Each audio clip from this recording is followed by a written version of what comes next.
Mr. Diaz? Hi, good morning. I'm in support of the bill. In fact, a number of, or all of the contracts that we negotiate on behalf of our working employees and their families contain sick leave accruals and what have you, and also language about what they can use their sick leave for themselves, their spouse, and their children. And um, I guess one question I had about the bill is this bill would be regardless whether you were full-time or part-time, as long as you were employed. Yes. Okay, that's good, because sometimes benefits do not come to those who are part-time, and some companies, not all, but some companies employ a lot of part-time employees so that they can stay away from benefits. So if this law doesn't discriminate against that, and requires that, it's a good law, because especially the timing couldn't be any better. What with this H1N1 swine flu, whatever you call it, as as these teachers have said, in the past, and I think a lot of parents are guilty of it. They send their kids to school sick, but that's before we knew about this H1N1. And now, geez, you could take a whole classroom out. You could take a whole school out if it's not protected against. I mean, when the Department of Public Health and CDC and all these other agencies, Homeland Security, get involved, I mean, this pandemic is real. So the timing of this couldn't be better.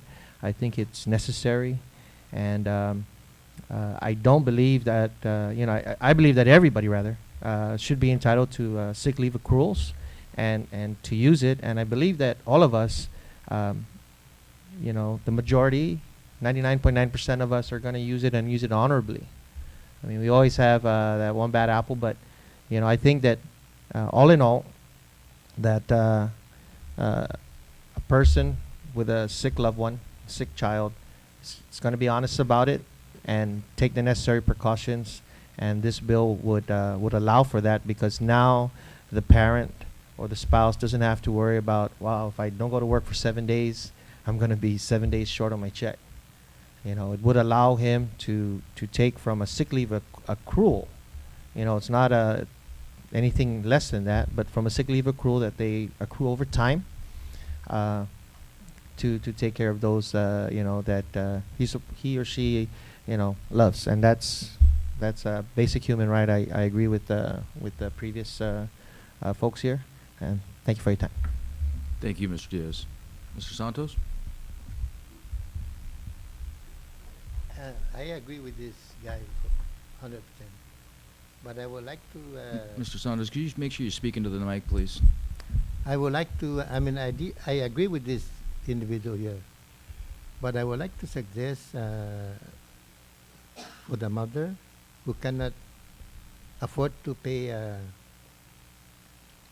babysitter or to take care of her children or his children. I would like to suggest, and this is your bill, right? Mm-hmm. Yes, sir. I would like to suggest, because of Andrew Sablan was being hired, and another 5 people were being hired for the mayor council, and I don't think that's necessary. It's a waste of money and time.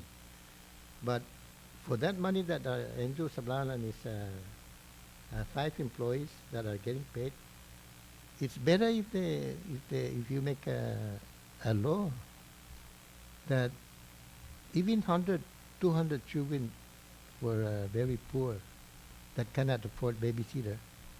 The government will be responsible for those kids, So just like I said, Andrew's plan is the mayor council is just, it's a waste of time and waste of money for government. But it's better to support those, make a law that the people who cannot pay babysitter, while they're at work, and make it possible. So you know what I'm talking about. Yes, I do. And actually, I think almost 90% of the children in daycare today are subsidized by the government. I could be wrong. I'll have to do a little research on that for you, but I believe that currently we do so. Because we believe that's important. The federal government believes it's important as well, but we can always do more. So I'll look into that for you. Yeah, yeah. You know, if you make that possible, who knows when you got run for governor? All these people, you know, will support you. Let's And just see if we can get this we one bill support you, passed. that, you know, that honestly, that we support you. Thank Even you. My wife is wearing your. So if you make that, you're gonna be a governor one of these days. Thank you, sir. Mr. Bailey, you're last up. But while we're waiting for him to come to the table, Senator, do you have any questions for the panel?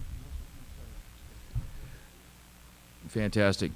You know, while I'm waiting for Mr. Bailey to get here, this bill was written with the CDC recommendations in mind. The CDC changed them the day after I'd initiate the bill. This bill currently says that you can use 7 days of sick leave without going to a doctor, without being forced to get a doctor's note. The CDC revised their advice, and now they say 5 days. So just as a note, the committee will take that into account when we put this on the floor next week. Mr. Bailey, you'd like to testify on this bill? Yes, I'm also in favor of this bill. I think everybody has basically brought out the same concerns that I would have brought out, and I stand with this bill. Thank you. And then before everybody leaves, I'd like to recognize that the Employers Council submitted testimony on the bill that said that it won't be effective. Bill 203 will not serve to counter widespread illness to any appreciable extent. Rather, it's a rush law that will do more harm than good and impose additional, ongoing, unnecessary expenses on employers, and it should be rejected. So I thought I'd read that little bit into the record for everybody. Thank you very much for participating in your democracy, gentlemen. Thank you. We will consider Bill 203 duly heard.